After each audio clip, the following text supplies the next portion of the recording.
Hello and welcome. I've done videos before on favorite books that have nothing to do with magic, and sometimes people comment and they question, what does that have to do with magic? Why? Let me explain. I really want to explain my position here. Magic is the primary focus of this vlog, and it always will be. But to me, in order to do magic, in order to move the needle forward, in order to improve in the art and in the craft, you need to be performing in front of an audience. And the more performing you do, the better you get. The more opportunities you get to perform, the better you get. And so at some point, we need to start asking the question, how do we get more shows? How do we get more gigs? How much do we charge? And so I'm trying to move the needle forward for everyone because I think it elevates the art. The more we perform, the better we get. So it becomes a question of, where do we get the shows? How do we book the shows? And to do that, you need to be an entrepreneur. I consider myself to be an entrepreneur first, a magician second. I want to tell you a personal story. I've been working at Richcroft Incorporated. You might remember I did the video thanking Enterprise Fleet Management for gifting me. Enterprise Fleet Management has been a business partner of mine for many years. Among my many responsibilities at Richcroft Incorporated, I was the fleet manager. My official title was Director of Human Resources. I walked into that company in 1994. It was the spring. I believe it might have been late March, early April. But I walked into Mr. Dave Coughlin's office. I remember Jan Worthen was sitting at the desk right outside of his office, and we had a nice exchange. And I went in and I talked to Dave, and we had a great conversation. We hit it off. We resonated. And from that moment forward, we've had a wonderful working relationship. Now, Mr. Coughlin retired in October, and since October of 2019, the board of directors has been seeking to find a replacement for him. That replacement started in April. He's been working since April to move Richcroft in a new direction, take Richcroft to the next level. I am turning 60 this year, and all my life I have wanted to pursue full-time other ventures. I have 2 novels published. I might talk to you about those. I have a nonfiction book in the works. I have an HR consulting practice that's virtually nothing, but it's up and coming. I have a freelance writing business, and of course I have the magic business. So I consider myself an entrepreneur first, and I made the decision. Richcroft is going in a new direction. I made the decision in June. By the way, as I film this video, it is June 2020. Earlier this month, I went in to meet with the new executive officer, and I tendered my resignation. So imagine that. I mean, prior to my coming to Richcroft, I was involved in a leasing company. We did leasing services. I was an inside salesperson. Prior to that, I was a branch manager of a bank. So I had some financial background. Prior to that, I was a seminary graduate. I was interested in pursuing ministry full-time. And I still am, by the way. I still am. I consider myself, I know that I've done videos that the average conservative Christian would look at and think, oh, wow. I mean, magic itself, if you have an interest in magic as a performing art, and you're in some Christian circles, you might possibly be criticized. Now there are people who do Christian magic as a ministry, but it's hard to know sometimes what someone's going to find offensive. But the fact of the matter is, I think you have to be true to your convictions. You have to be true to who you are. You have to be totally honest and transparent about that. And some people are going to like that, and some people aren't. But I had for many, many years, I mean, from the time I was 14 years old, I wanted to be a minister. I wanted to be a pastor specifically. That's what I had in mind. And my pastor at Trinity Assembly, Earl Baldwin at the time, encouraged me to go to seminary. You know, he said, you need to be trained, you need to be educated. So I got married in December, and by January 3rd, we were out in Springfield, Missouri, and I was in seminary for the next 3.5, 4 years. And when we graduated, I tried very hard to find a position in ministry, and I was not successful. I'm embarrassed by that to this day. I mean, I wish I had been successful, but I wasn't. But long before I decided to dedicate myself to ministry, I was a magician. I've been a magician since I was 8 years old. I did my first magic show in the 3rd grade. It was a show and tell. And I did my first paid shows when I was in junior high school. So, I mean, this has been a part of my life forever. I've never felt, in my heart of hearts, I've never felt that there was a contradiction between what I do as a magician and as a performer and my Christian faith. I've never felt that there was an antagonism there. I remember getting back from Missouri and really pursuing magic in earnest. And at the same time, I was trying to plant a church in what was then Burtonsville, Maryland. And I had some publicity as a magician. I was doing that, performing. I was also trying to plant the church. And I met with Earl Baldwin at the time to discuss it. And he basically said, you know, well, clear it with the district, and try not to do this or that or certain allusions that they felt were offensive, but other than that, okay. So there was a little bit of tension I felt, and I just don't understand it. I don't, and you know, I apologize if it's offensive to someone, but I tell you all of this to try to give you a frame of reference for where I'm coming from. You know, I'm not a hobbyist. I'm not. There's nothing wrong with being a hobbyist. Seriously, if you love magic and you want to attend the local Society of American Magicians or the local IBM, or you want to get involved in online groups and so on, discussions, and you want to practice on your own, and you're really not interested in any portion of your income coming from magic, that is totally fine. You know, I want to encourage you to pursue your heart and pursue your path. But that's not my path. I want to do as much performing as humanly possible. Listen, if I could earn my living entirely from performance magic, I would do it. I just have not been able to earn enough money doing that. And by the way, a lot of magicians that are professional, full-time magicians, are not earning all of their income from performance. They have products that they sell. They have lecture notes that they sell. They have services other than performance magic that they do. So they have a lot of different income streams, and that's a little bit where I'm coming from in this presentation. I really believe if you take magic off the table, we just talk about entrepreneurship right away. We're living in a very unique time.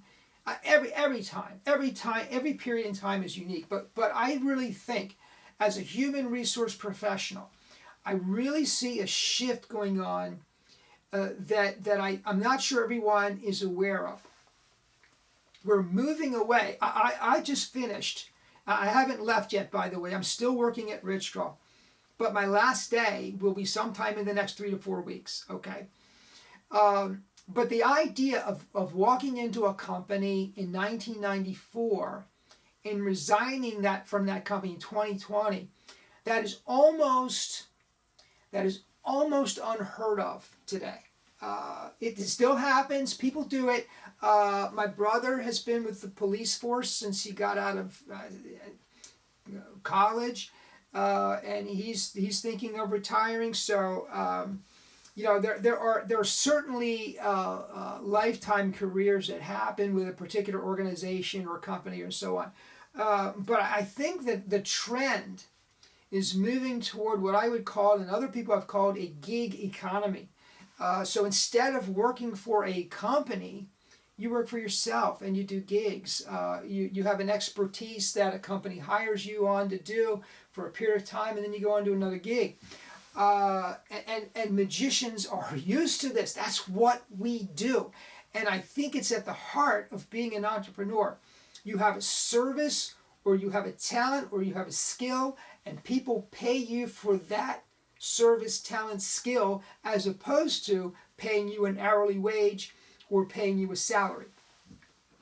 And I think, honestly, that the potential for a fulfilled, happy life is so much greater in a gig economy than it is in a traditional, and what we've come to think of as traditional. The traditional view is you go to school, you get good grades in school, particularly high school, so that you can qualify for a name or a very prestigious college. Then you go to this prestigious college. Now bear in mind, you've worked really hard to get the grades. You've worked really hard to ace the SATs. And now you're going to a prestigious college. But you have to study certain things, right? You can't study mass communications. You can't study art. You can't study acting, because those fields don't pay. Those fields are for dreamers. Now I'm being facetious. This is the bill of goods that you're sold throughout the course of your life. So you go to this prestigious school, and you major in computer science, or you major in business administration, or you major in accounting, and you get your employable degree. And because you've graduated from a named school, you apply to name companies, and you get your foot in the door, and you work hard, and at some point you get to retire, and then you can be happy, right? Then you can be happy. There's this story that I heard, and I wish I knew. It might even be from this book. I don't know where I heard it at this point, but this Wall Street banker takes his vacation in Mexico, and he hires a local fisherman to take him out deep sea fishing, and they go out and they're fishing, and he sees the passion in this fisherman that he hires. He sees that the man enjoys what he's doing. He has a wonderful time on the ship, and he says to the man, "Hey, listen, I can finance. I'm an investment banker. I can finance a fleet of vessels for you. We can hire a crew. We can build a fleet. We can create a business here that will leave you wealthy." And the fisherman says, "Well, what would I do with all of that, with all of those fleet, with all those employees, with all of that wealth?" He says, "Well, you can retire and do whatever you want to do." And he says, "Well, I want to take my boat out and fish." Right? I mean, happiness doesn't start when you retire. It starts today, or it doesn't start at all. That's what I'm saying. You only have today. You're not promised tomorrow. So if you're not happy today, figure out why and fix it, because you don't get tomorrow. So that's why I'm doing these kinds of books. The principles apply no matter where you are in life, no matter what you're doing. You've got today. Now, as I said, I want to move the art forward. So I try to encourage you as the viewer. If you're coming to this channel and you're watching this channel on a regular basis, I assume you have an interest in magic. To get better as a performer, you need to be in front of a live audience. And in order to get in front of a live audience and get paid to be there, and you really should be paid to be there, not only that, but you should know what the going rate is in your area, and you should not be excessively high, but not be lower either. You should be somewhere in the sweet spot, somewhere in the middle there, because some of us are trying to make a living at it, right? So if you have guys coming in, the low people on the totem pole, they're not doing good work, they're not doing good shows, and the customer, the end user doesn't know that. They're paying for these guys and they're thinking, well, this guy is X dollars and this guy is X dollars. I'm going to take the cheap guy. And they go in and they do a not so good show. It hurts all of us. So you need to do the best work you can. You need to perform as much as you can. It elevates the art. It elevates the art for you personally. And in order to do that, in order to succeed at doing that, you have to have an entrepreneurial mindset. And so the reason I bring you books like this is to instill in you an entrepreneurial mindset. You're an entrepreneur first. You're a magician second. And you know what? You can do a lot of things. If you're an entrepreneur first, you can tack a lot of income streams onto that. And believe me, I do. I would love to make a living doing magic performance exclusively. The income stream is just not there. But you know what? You might say, well, gosh, Dave, it's not there because we're in the middle of a pandemic. You know what? There's opportunity during the pandemic to perform. There's opportunity to do it. There's opportunity to do magic. And in every dark cloud, and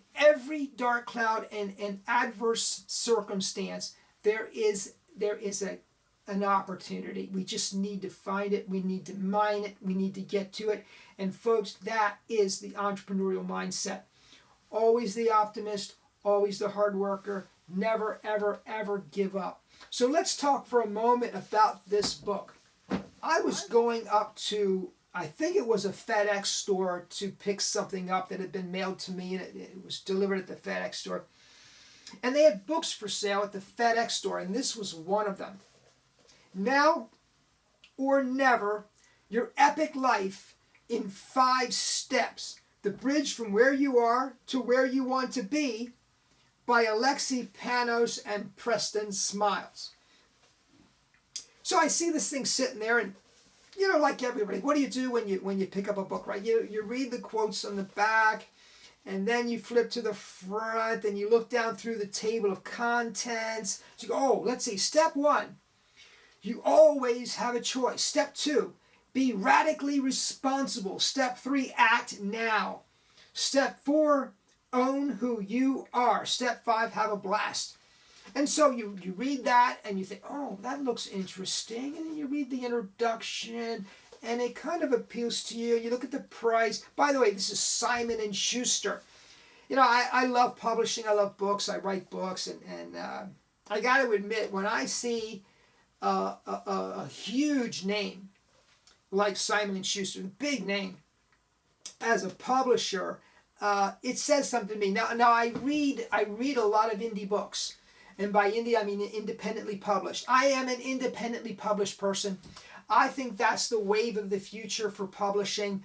I think like YouTube has given musicians a huge platform, self-publishing, print-on-demand companies have given the writer a huge platform as well.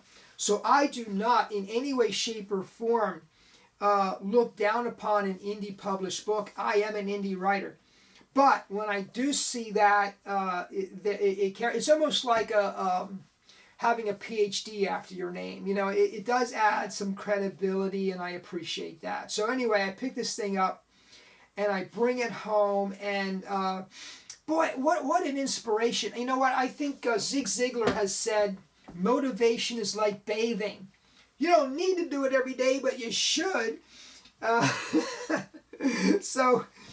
You know, I constantly look for things that motivate me, and I want to share with you some of the things from this book, and in the hopes that it will motivate you as well. Maybe you'll decide to go out and purchase the book. I hope that you do. That's really my purpose in bringing this to you. And again, it's not specifically magic, but I think it relates to magic in that it will motivate you to get out and perform more, to elevate your art more. So here is the first quote of the day here. The answer to all of your problems is the same. You. Now, so often we say that we want our lives to be different. We yearn to have more and to be better, and you certainly deserve all that. But the only person who can deliver this to you is you. You are the sole author of your life. Here, this is from page 86. A lot of us want the big win, but can't barely stomach the small challenges. You have to be the space to hold the life you say you and claim that you want. The minute you make a big commitment, you better believe the universe is going to ensure you're ready to take it on. Often this means you'll be thrown all sorts of challenges to test your resolve. It takes a massive amount of courage and tenacity to live an incredible life. We can no longer sit back and wait passively for a miracle. We must act now. We must be willing to ditch the comfort zone of our automatic lives and get in the game. This is one of my favorite quotes from the book. I actually took this quote and put it on a little photograph and put it up in my Facebook page. The comfort zone is where dreams go to die. Let me read that again. The comfort zone is where dreams go to die. You have to get out of your comfort zone. If you want to make something happen, it's probably not going to be comfortable, but it is going to be worth it. Most of us are constantly looking to the outside world to help define us because we have yet to go to work on defining ourselves. Most people compromise, suppress, or just completely ignore what they're naturally driven to in life, leaving them susceptible to life defining them. The job, the money, the relationship, the religion, the friend, the parents, the nation. When we don't clearly define who we are and what drives us, it's as if the world decides on our behalf. And when that happens, people feel an overwhelming sense of being lost, misguided, and lacking in fulfillment. So how does one liberate the most authentic and empowered version of themselves according to their force? Discovering and living from the core forces that drive you is the gatekeeper to a wildly inspired, fulfilling, and amazing life. Instead of signing with an agency and waiting for them to book me on speaking gigs, people, companies, colleges, and seminars began reaching out to me, asking me to speak because they found and loved my videos. When I finally stopped looking for approval from the outside world and began to accept and embrace all of my wacky, passionate, loving, left-of-center qualities, I stopped having to look for work because work came looking for me. Be yourself. There's only one you. Only one you. You are made unique. Your passions, your desires, your abilities are unique to you. Let it shine. Let it shine. This chapter, page 172, chapter is entitled Goals Are BS. Goals are BS. When we hold so tight to one particular goal, our hands aren't open to grasp what may actually be better suited for us in the long run. A lot of times the universe sends us a version of what we desire, but we end up missing it because it didn't look like what we expected it to look like. So we must set the intention on how we want to feel first, so that we can then surrender to however that may end up revealing itself to us. When we go after the feeling instead of the objective or specific outcome, this leaves room for miracles. That's a good chapter, by the way, because it focused on, it said to you, instead of creating a very specific goal, ask yourself the question, how do I want to feel when I have that goal? And how can I create that? So that's a very different approach to goal setting and achievement. Here's a chapter, page 191, called You Cannot Fail. There's a quote from, you cannot go anywhere to get what you already have, And you cannot do anything to become what you already are. So many people are engulfed in trying to make something of their lives that they miss the life that they have and who they already are. Approval, control, and security are what most people are seeking in the world. And as long as those are at the helm of the ship, those people will always be off course. Phew. I mean, come on, man. This is some good, rich stuff here.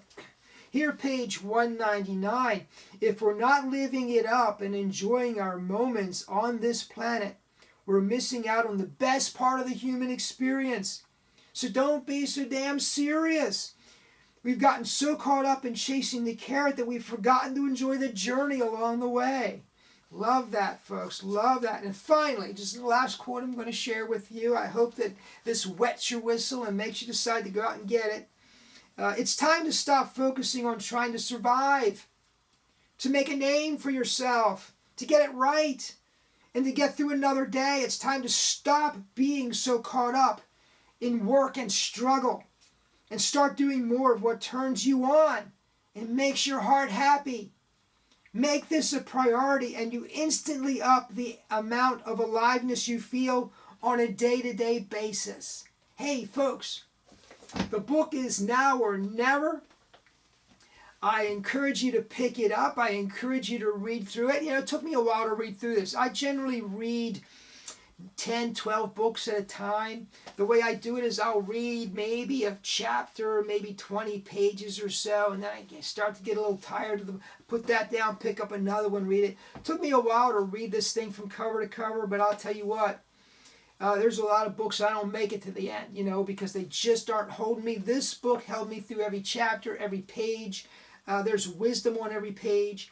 Listen, folks, something new. I've been asking you for a long, long time to please subscribe. I want you to do that. I think, you know, our subscriptions have grown dramatically in the last year. I'm not lighting the world on fire by any means, but you know what? I mean, it's been really encouraging to me to see that number going up because it means I'm reaching somebody. So I appreciate that you do subscribe. I encourage you to subscribe. I also encourage you to comment down below. But you know what I really want to do? I want to reach out to you beyond this format. So I want you to email me. I'm at david@daviddellman.com. That's my email address, david@daviddellman.com. Shoot me an email. Let's have a dialogue between us. Let's really start getting to know each other. That's what I really like to do. So if you're inclined to do that, by all means, comment down below. Subscribe if you haven't done so. But hey, reach out to me on email too. I'd love to hear from you. Thank you so much for joining me. I will see you next time.